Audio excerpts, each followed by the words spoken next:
Hello everyone, how's it going? Welcome to today's Wild Rift video. I'm back. I was in Poland throughout the whole of pretty much last week from Wednesday up until Sunday. That's why I didn't upload as many videos, but I'm back and I have missed the first look of Wild Rift patch 3.5b, which this was released on Wild Rift's Twitter account on Friday. So I'm going to quickly look through this. I know the patch is out on Wednesday, but I kind of want to get this video out so you can maybe understand my opinions. Maybe you want an early access yourselves, because I know some people on YouTube don't actually have access or don't like social media, or other social media I should say, like Twitter, like Instagram. So I wanted to give you guys all an early look at the patch, and also because the patch itself is normally different to the first look, so I like to have a discussion if changes do happen between the first look and the patch itself, to see what Riot are thinking and what's their thinking behind some of these changes. As always, if you're new to the channel, make sure you hit that like button, subscribe to the channel as well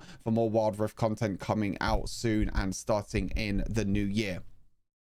First off, let's take a look at champion buffs. Now, this patch is not as big as the previous one, but I do feel like there are some pretty damn big changes in this patch that are going to be very, very interesting indeed. First one, I think, is probably one of the most interesting changes, is a Dr. Mundo buff, but it's not the Dr. Mundo buff that you would probably think. Now, the thing is with Dr. Mundo, before we get into the monster cap damage, is that Dr. Mundo's kit and in general is not really a jungler anymore. And that's because of the whole rework that happened quite a long time ago. There's a rework that happened to Dr. Mundo. Dr. Mundo before his rework was quite good in the jungle because his jungle clear was really good. He was also a lot more, did a lot more damage, was a lot more impactful as a jungler. Now you don't really feel that damage. You don't really feel the clear of the jungle being that quick on Dr. Mundo. So they're buffing it, which is quite interesting, because I didn't think that they would want Dr. Mundo to be in the jungle. I thought that they would maybe want him to be more of a barrel lane champion, because that's kind of why the rework happened in the first place. But anyway, the effective bonus sword damage is going up by quite a lot, pretty much double at every single rank. So maybe we'll have to give Dr. Mundo a try. Interesting enough as well, I actually removed Dr. Mundo from the jungle tier list as well, in my tier list on Wild Rift Fire's website. So maybe I might have to add that back in after the patch this week. And a heart slapper cooldown as well, which is his second ability, is going down by quite a lot, by 3 seconds at every single rank, which is a pretty big difference. And obviously the second ability has like a channeling time as well. So when you activate the ability, then you'll be on cooldown. That means that you'll pretty much be able to use this ability multiple times during a whole team fight. And if you can activate at the right time, then you'll be able to heal a lot. So you can heal a lot from your second ability, from your first ability, and also your ultimate. So I think it's really, really nice changes. Another interesting change is Garen. Garen has fallen out the meta a little bit. It's, you know, especially in competitive, we don't really see Garen in competitive as much as before. And Riot are just like, cool, we haven't seen Garen in competitive for about 1 month or 2 months. We need to buff him again. I guess that Riot really wants Garen to be really, really popular in competitive. I still think it's pretty good to solo queue, to be fair. I still play him quite a few times. He's really good, easy to play, really good, safe barrel laner, but they're buffing him again. So the Judgment, the third ability, is base damage, which is the spin to win. The base damage is going up by 2 at every single rank. So this is per tick. So per tick now we'll be doing 11, 14, 17, and 20 damage, which means overall, if you hit all the ticks, you could do 88 to between 88 and 160 damage depending on level. The interesting thing as well about Wild Rift is that this is actually the ability that you max first on Garen, because not only does this help you with your wave clear, this normally does the most damage as well, especially when you're training 1v1 in the lane, when it comes to team fights as well. So this being buffed by quite a lot, and also because you're maxing this ability first, makes it very, very interesting. I'll definitely have to give him a try again, because he is quite a fun champion to play. And the Judgment outline edge critical multiplier, this doesn't matter. No one's ever gonna build crit Malphite. I was gonna say crit Malphite, crit Garen. If you do, good for you, I guess. This is a buff for you if you want to build crit Garen, but to be honest, I don't think it's that good at all. It's kind of meh. I mean, this change doesn't mean anything. It's the base damage. That's the big thing. Is these two numbers here, the base damage, which is the big one. So again, we'll have to try Garen again with third ability maxing. I have to see how that works. Kassadin's been nerfed for the past few patches, but now he's getting a buff. I don't know why. I feel like Kassadin is in a pretty good spot already. They're buffing his nullifying sphere. base damage by 10 at every single rank, and also reducing the cooldown again. Now this is interesting because they increased the cooldown of Kassadin's first ability a few patches ago, so basically reverting that and also giving him more base damage now on his first ability, which will help him when last hitting minions, help him with a little bit of poke damage. And with the cooldown being less, it means he can farm a lot safer during laning phase. I always say it's Kassadin, you can play very safe during laning phase, and once you play safe during laning phase, once you scale into the mid and late game, once you get a few items, then that's where Kassadin gets really strong. But the hard part about Kassadin is getting through that laning phase, and this will help him get through that laning phase and help him get more gold as well, because the first ability is going to be on lower cooldown, and also the base damage is going to get increased, which means you can use your first ability a little bit earlier to try and last hit minions. This is a Kayn buff that I wanted. I still don't think this is going to be enough for Shadow Kayn, but these are the buffs I wanted in the last patch. I don't know why they didn't do this in the last patch, if I'm totally honest with you, but I'm happy they're doing it now. The Darkened Scythe Shadow Assassin bonus damage is going up, so this is the bonus damage that you get for picking the Shadow Assassin form. You basically just get a bunch of bonus damage when you pick the Shadow Assassin form, which, if you don't know, is the blue form of Kayn. I think red form Kayn is very good at the moment. I think blue form Kayn is a little bit lackluster. Not too sure if this is going to change things. I'm guessing this is depending on level, so it's going to be between 14 and 42% bonus damage, which might help with Kayn with dealing a lot of burst damage. And also second ability, his cast time has also been reduced by 0.15 seconds, or 0.15 seconds I should say. I don't think this is going to do too much, to be fair. I don't think this is going to do a lot at all. I think this is going to be okay, but I don't think it'll make a lot of difference. The only difference that this makes is that your second ability will land sooner, which means your land is slow, and that means you can use your abilities on top a lot quicker and get into melee range as well to try and hit your auto attacks and your abilities. So maybe I'll give Shadow Assassin Kayn a try again because of this buff. I did do a video on him when it first came out, and I did do really, really well, so maybe we have to try him again and see how well he is. Nunu, now this is actually probably the most exciting change for, I think, for me in this patch, is they're buffing all the AP ratio on the first ability, the third ability, and the ultimate on Nunu. Now Nunu at the moment, I think the best build is to go for like a basically a full tank build. You go Sunfire, Dead Man's Play, Spirit Visage, you know, all these sort of tank items. Now you can maybe go for like a hybrid build, like a Rod of Ages maybe. You can go for something like a Cosmic Drive, which doesn't sound too bad.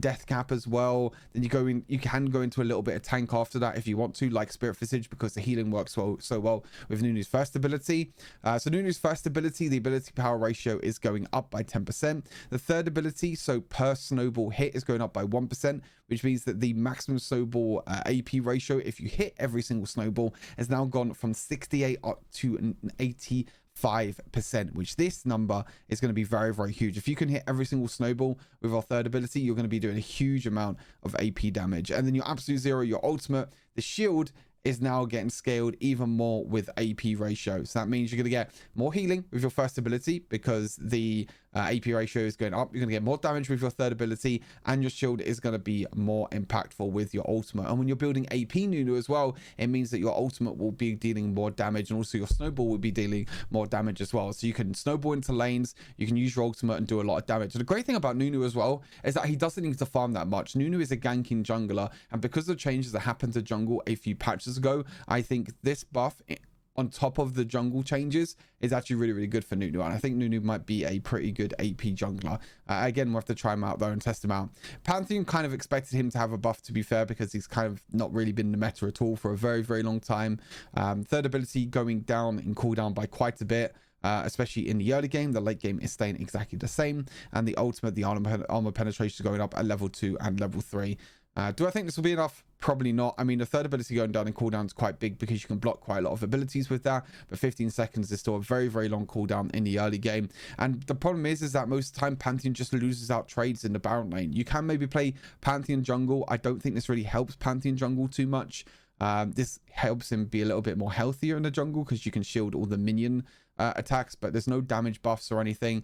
Armor penetration percentage is kind of whatever. It's just if you hit someone with the ultimate.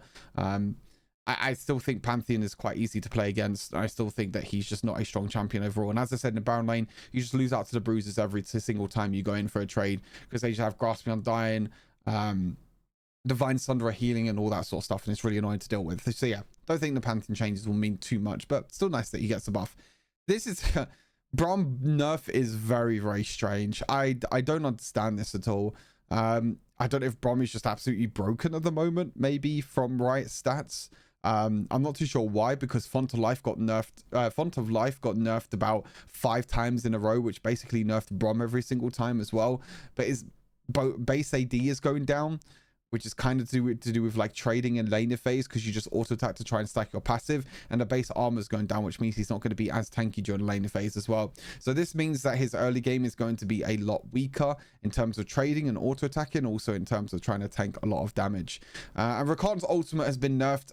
No surprise that really Rakan gets a nerf, because he's one of the most impactful supports in the game. So increased movement speed when hitting an enemy has gone from 100% down to 75%. So that means when you hit an enemy, you normally gain a huge burst of movement speed. Now it's only going to go down to 75%, which means that I mean, you'll still be fast with your ultimate, because you still get a bunch of movement speed, and also if you have Pro out as well, I think you'll still be completely fine. I don't think this makes that much big of a difference for Rakan. I still think it will, you know, be as impactful as what he always is. Couple of interesting system nerfs, rune nerfs, not rune nerfs, sorry, rune buffs, I should say. Both of these first 2 runes I thought was already strong. Now they're just making them even stronger. So the bonus health, the 500 bonus health increases damage, additional damage by 10%. So they've increased the bonus health now. So now the bonus health can potentially go up to 700 health. And now you can do an additional 14% damage. That is scary. If you think about it, so if you add up like Divine Sunderer and Black Cleaver, I think it adds up at the moment to like 550, maybe 600 bonus health, if I'm not mistaken. Maybe it's actually, no, I think it's like 450 or something like that. But you know what the scary thing is as well, is that on top of that, most bruisers build Steros Gauge as well. And the one thing is as well, is that what's really popular at the moment is tank engage supports. So Rakan, Alistar, Galio, Thresh, you know, all these tank engage supports. So you're going to be dealing more damage against them. You're going to be dealing more damage against the bruisers in the jungle. You're going to be dealing more damage against the bruisers in the Baron lane as well, and even if there's bruisers in the mid lane. So this is an interesting buff. This might make it worth it for AD carries now, to be honest with you, because buying this might okay, I still think you build a Last Whisper. I don't think there's ever a case where you completely skip an armor penetration item for this. But the problem is that Hunter Vampirism is just so important, because you get the early game physical vamp, which helps you sustain during the laning phase, and also you just get the scaling physical vamp, and also the bonus AD that you get as well, which means that obviously your abilities and everything will be increased. But I'm interested to see what the bonus damage, health is going to, how much it's actually going to increase, and how many times as well. I kind of want to have a look and see how many times champions actually go above 700 health, because you have to see if the full value is worth it. I think this makes AP champions stronger, because I think Giant Slayer is very good for some AP champions, especially control mages like Karma, Orianna, etc. But Gathering Storm is also very good on AP champions because of how much damage and how much extra AP you get for Giants through Gathering Storm, sorry. But Giant Slayer I think will also be very good. And Sudden Impact is another interesting one as well. Sudden Impact I think was already a pretty good rune. I think you use this on pretty much all assassins. Fizz, Zed, Kha'Zix, all them sort of assassins, pretty sure you go for them every single time. But now they're increasing the armor magic resistance penetration from 10 to 13, and now they're given a duration for even longer as well. So even if you weren't able to go in until like 4 seconds during a fight after you use your dash, now you have that extra second to actually have a chance to go in and make full use of that extra 13 armor pen or magic pen that you're going to be getting. So I think both of these runes are going to be very, very viable now for the domination tree. I mean, I think there's a lot of great runes in the domination tree already. I think that's probably why they buffed these two, because Triumph is very strong, especially for solo laners. Gathering Storm is very strong on AP champions. You have what's the other rune? You have Hunter Vampirism, which is what I already mentioned as well. There are a lot of great runes in the domination tree. So maybe I'm not too surprised that these are buffed, because maybe they don't get used as much, but pretty scary buffs. We'll have to definitely test them out and see how they are. Inspiration Pathfinder, cool. This rune still sucks. I mean, when out of combat, you recover 1% missing health and mana per second. I don't think this means anything at all. I mean, most of the time you go Nimbus Cloak, because Nimbus Cloak just gives you a bunch of movement speed as a jungler, and also the smite is a really easy way to proc Nimbus Cloak, and you can just smite a an enemy champion, and you also steal movement speed from them as well. Or you just go for Hunter Genius, because you just get so many takedowns as a jungler, and it's basically free CDR on your abilities. I don't think Pathfinder will ever get used. Even if they increase this up to like 2%, I still don't think it'll be used most of the time, because you can heal so much in the jungle as well, because of smite.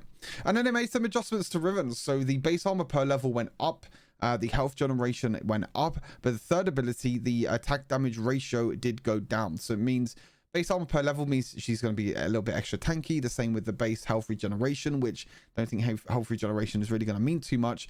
Base armor per level might mean a little bit. You're getting like, what, 0.6 extra per level. So you're getting like an extra 8 armor at level 15, 8 or 9 armor at level 15 or something like that. So throughout the whole game, you'll get an extra 8 armor, which is not too bad. But the Valor Shield attack damage ratio going down by 10% is pretty big, because this will affect her a lot when she's trying to trade, because most of the time you use your third ability first to get that to get the shield to dash in, and because your shield is now not going to be as strong, it might mean that you might not be able to trade as long as before.